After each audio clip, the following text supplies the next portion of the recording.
Buenas tardes, profesor. Le vamos a hablar sobre el experimento número 3, que es de componentes de entrada, con los integrantes de Massini Ñoñán Jane, Jaramillo Canares Yasmín, Galindo Ramos Eric y mi persona, Bustincio Contreras Joseph.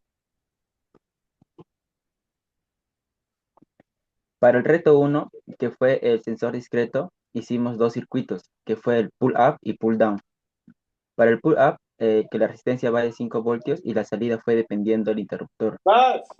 Cuando estaba abierto, medía 5 voltios y cuando estaba cerrado, 0 voltios.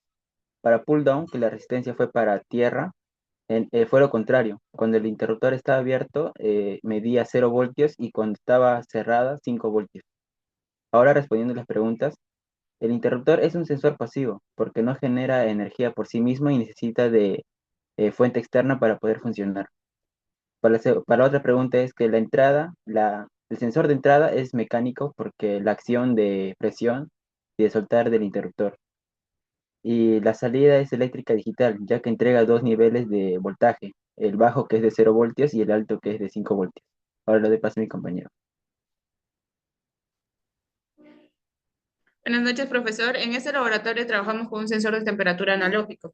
El procedimiento fue identificar el sensor, conectarlo como divisor de voltaje con una resistencia de 1 kiloohmio, como pull-up y una fuente de 5 voltios, y medir la salida tanto a temperatura ambiente como una temperatura corporal. En las mediciones a temperatura ambiente la resistencia fue de 2,392 kiloohmios y con calor corporal bajó a 2,249 kiloohmios, mostrando un comportamiento inversamente proporcional. Cuando la temperatura aumenta, la resistencia disminuye. Con ese dato calculamos el voltaje teórico de salida del divisor, obteniendo 3,526 voltios. Y al compararlo con el voltaje real, observamos valores muy cercanos, lo que validó el cálculo. Respondiendo a la guía, el sensor es de tipo NTC, su señal de entrada es de voltaje de 5 voltios, la salida es un voltaje variable, es analógico porque entrega valores continuos y pasivo porque necesita una fuente externa. En conclusión, comprobamos el principio de funcionamiento de un sensor NTC y cómo mediante un divisor de voltaje se obtiene una señal eléctrica proporcional a la temperatura, validando la relación entre valores teóricos y reales. Gracias. Le doy paso a mi compañero. Sensor de posición de aceleración. En este reto trabajamos con el sensor de posición de acelerador CAT. Lo primero fue conectarlo a una fuente de 5 voltios y observar su señal de salida en el osciloscopio y el multímetro. Probamos la distancia condiciones de operación cuando el acelerador estaba al máximo registrando la frecuencia constante a 503.8 Hz con el duty de 93.6%. Luego de girar el sensor con la llave del duty cambió 40.2%.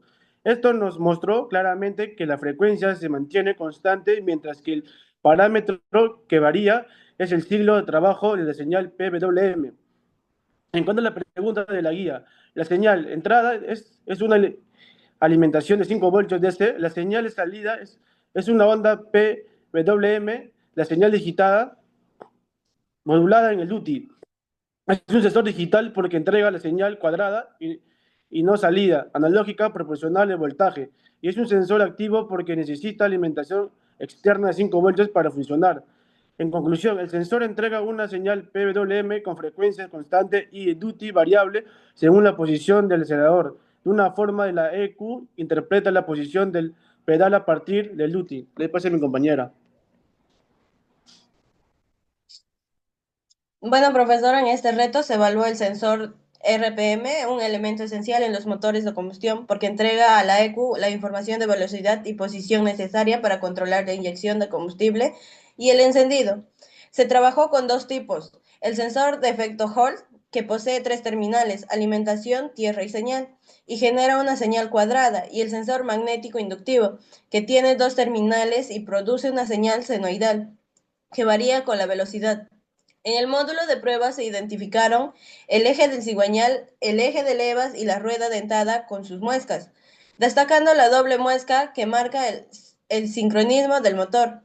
Con el osciloscopio se visualizaron la señal de ambos sensores y a partir de la frecuencia medida de 154 Hz se realizó el cálculo considerando que el número de dientes de la rueda obtenido como resultado 390 revoluciones por minuto.